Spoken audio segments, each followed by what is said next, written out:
Good day, sir. Good day, everyone. So today we will present about case analysis regarding the effect of poverty on education for sustainable development. So the content of our presentation is first introduction, second is problem and case analysis, and third is the effect of education for sustainable development, and fourth is solution, and fifth is recommendation, and lastly is a conclusion.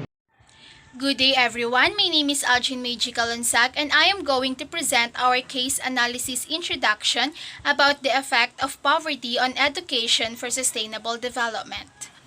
This is the challenge that we continuously looking, seeking, and studying to solve this global issue.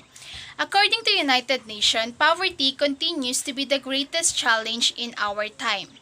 And many believe that education is the best weapon to fight poverty.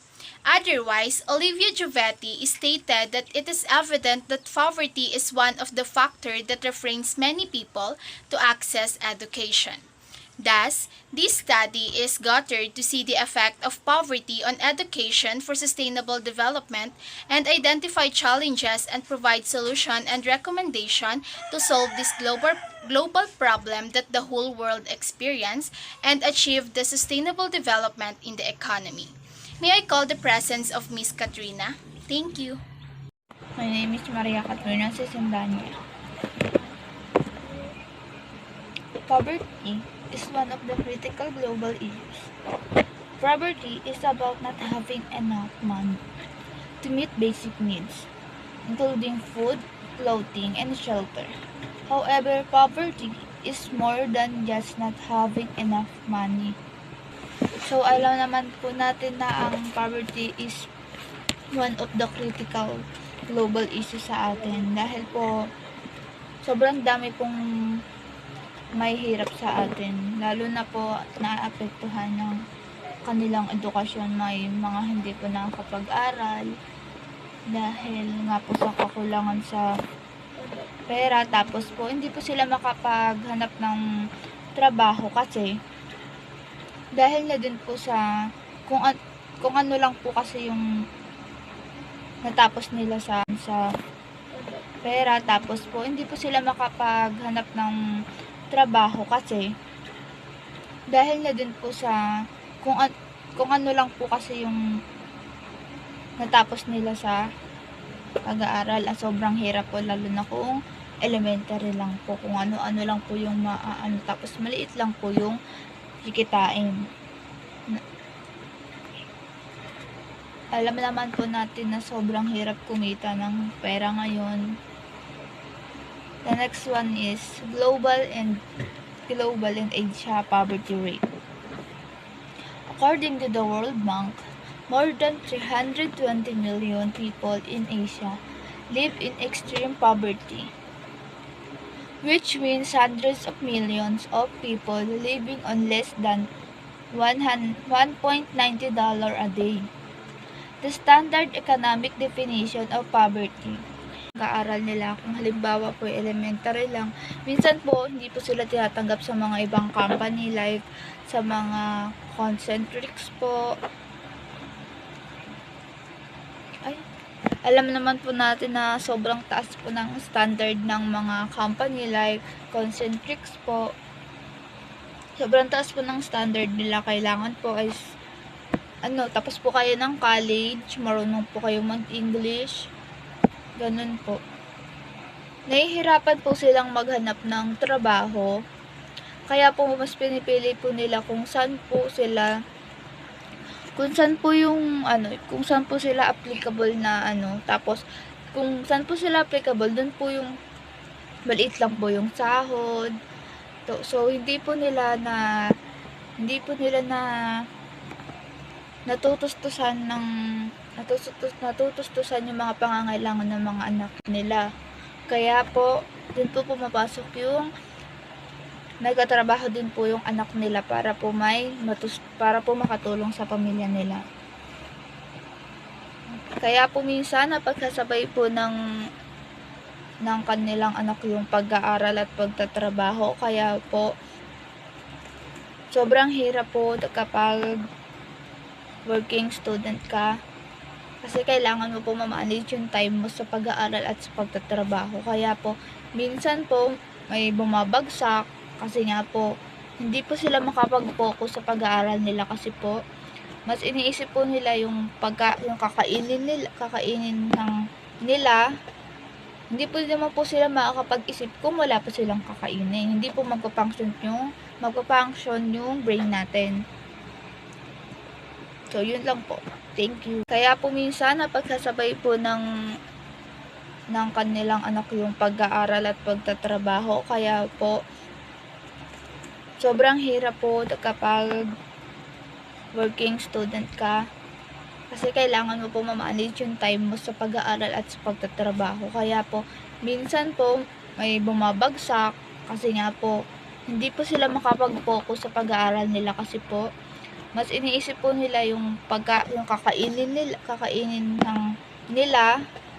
Hindi po naman po sila makakapag-isip kung wala pa silang kakainin. Hindi po magpa-function yung brain natin. So, yun lang po. Thank you. Thank you, Ms. Quaresma. This is our case analysis. First case analysis: tend to have lower levels of verbal and thinking aptitude. The children from families with lower income score significantly lower on vocabulary, communicative skills and assessment, as well as under knowledge of numbers and ability to concentrate. So furthermore, their counterpart is higher income household outperform them in study, sports, and cooperative plays. For the example, mga batang nagbula sa mahirap na buhay or let's say sa mababang kita ng mga magulang nito. We know that one of the factors that affect children's education is the difficulty in life, which is that parents do not earn enough. For the second case analysis, students from impoverished family use their friends because their parents are less likely to read to them. Dahil sa hirap ng buhay, may mga batang hindi nakakatuntong sa paaralan. Or let's say, they were not given a chance or opportunity to study. So their parents choose to teach their children in their own way. Take note, with longer working hours, lower levels of education, and fewer literary resources. Dahil sa mahabang oras o mas mahabang panahon ng mga magulang sa pagtatrabaho, ay nagiging dahilan ito upang hindi mabigyan ng sapat na atensyon yung mga bata, lalo na sa pag-aaral ng mga ito. And for our last case analysis, low-income families are less likely to be able to afford proper nutrition and sometimes lack day-to-day necessities at home. For the example, dahil sa kaunting kita ng mga magulang, hindi ng mga ito na ibibigay yung mga nutrition o hindi nabibigyan ng sapat na nutrition yung mga bata. At nagiging dahilan ito upang yung mga dapat na matutunan ng mga bata ay hindi pumapasok sa mga utak nila. On the other hand, a study shows that not getting enough foods reduce the brain capacities to learn. That's all for our case study or case analysis. Ms. Kaakbay and Ms. Avila. Here are some effects of poverty on education. Number one is unemployment. Looking for a job or prioritizing job leads to unemployment in the future. Based on the research by Samuel John Parel about reasons for school dropout in the Philippines, the recent unemployment or looking for job ranked number one. The job became their priority rather than their education because of financial problem, but the job wouldn't guarantee them in the long run. Number two is lack of education. Lack of education. When we talk about lack of education, we are generally referring to those who do not complete high school, a failure to complete college and beyond also plays a role in the cycle of poverty. Lack of education contributes to poverty in three ways. First, those who drop out of school are most likely to be unemployed and less likely to secure good jobs. Second, lack of education makes it difficult for people to be self-sufficient. They need government help from programs such as food stamp. And third, lack of education can lead to criminal behavior and incarceration from jail. Learning ability. Students that are living in poverty often see themselves as victims of a system lacking their own autonomy or ability to make choices that actually affect their lives. This poor sense of agency affects their focus, initiative, and engagement in the classroom. So, nahihirapang mag-focus ang estudyante o di kaya'y madalang lamang siyang nakikipag-participate sa klase dahil sa kanyang matinding kahirapan na dinaranas. Pag sinabing matinding kahirapan, hindi lang naman siya umiikot sa isang problema lang, kundi sa patong-patong na problema na hindi matatapos hanggat hindi nasusolusyonan. So, kaya naman, mas nababaling yung atensyon ng estudyante sa problemang iyon at kung paano ba iyon mareresolba, which is malaki yung impact sa kanyang learning ability. Next one, parents' inability to afford school fees. Poor students don't have access to as many educational resources as their wealthier peers. Dahil sa kakapusan sa budget ay yung kaya lang o yung afford lang ng mga magulang yung binibili nilang school supplies para sa kanilang anak. And the last one is not being able to afford proper nutrition.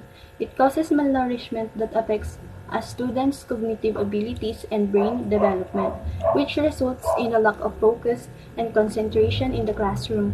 So, hindi lang kalusugan ang apektado nito, kundi pati na rin ang cognitive o learning ability ng isang estudyante, which is nakakaapekto rin sa kanyang academic performance. And now for our solution, may I call on Miss Rachel Banayag. So, for our solution, first is financial support for poor families. It is also crucial to support poor families with financial subsidies so that their kids are able to attend school.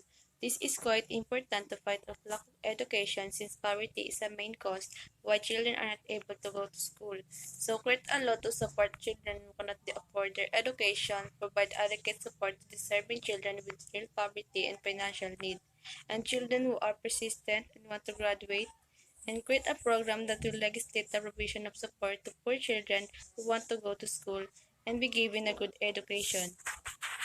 So school could also run scholarship schemes targeting scholarship by students from low-income families. Academic institutions and parents might also seek to work constructively with each other to establish suitable and realistic payments plans. Give a scholar not only based on the height of the grade mark of the student, a scholar will be given the student who deserve and persevere to finish school. And also government must provide some computers in public school, not only in the private, so that even the public can keep up with a good education system. That is for students who are poor and have financial shortage and cannot afford a computer or laptop or technologies. So the next one is better educational infrastructure.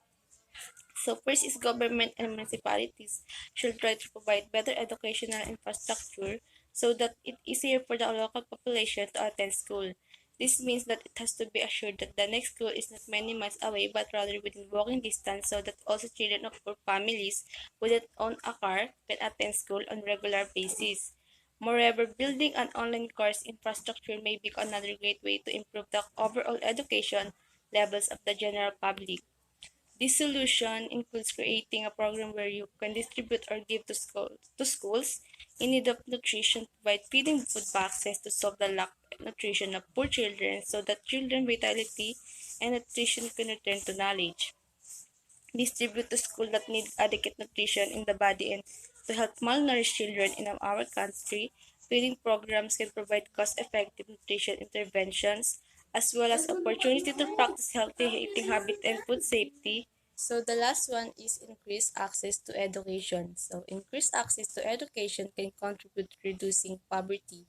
Acquired basic skills such as reading, writing, and numeracy have documented positive effect on marginalized populations' incomes.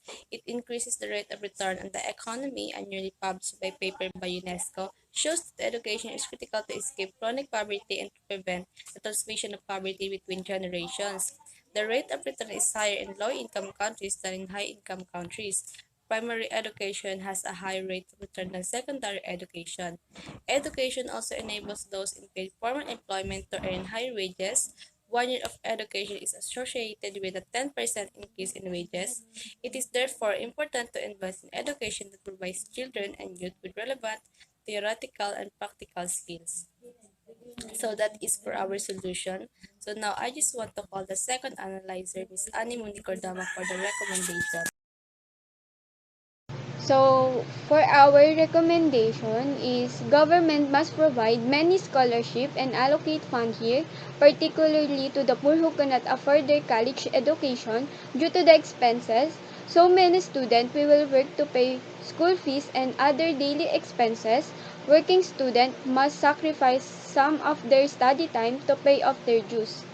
Their grades may suffer as a result of spending more time at work than at their study table. So, dapat ang gobyerno ay maglaan ng malaking pondo para sa scholarship na naglalayong matulungan ng mga estudyante na nagtatrabaho upang matustusan ng kanilang pag-aaral. At dahil dito, mas nalalaan ng kanilang oras sa trabaho kaysa sa kanilang oras sa pag-aaral at nagre-resulta ito ng mababang grade. Kaya yung ibang estudyante ay napipili na lang nilang mag-stop dahil hindi na nila kayang pagsabayin yung oras ng trabaho at yung pag-aaral. The second list for our recommendation is the government should remove the reason why parents waste their money like gambling and so that they can use for good things like financing the education of students. The government needs to immediately pay attention to the bad ones incident to prevent children from not being able to study because of wrong spending money that should be financial problem.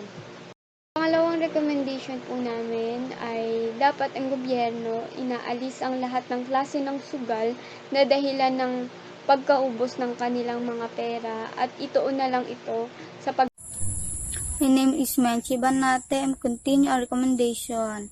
I guess quality education for all included the homeless children, every individual and every organ of society for the reason that is not only the certain of achievement for all the global goals, but in particular the goal to end extreme poverty.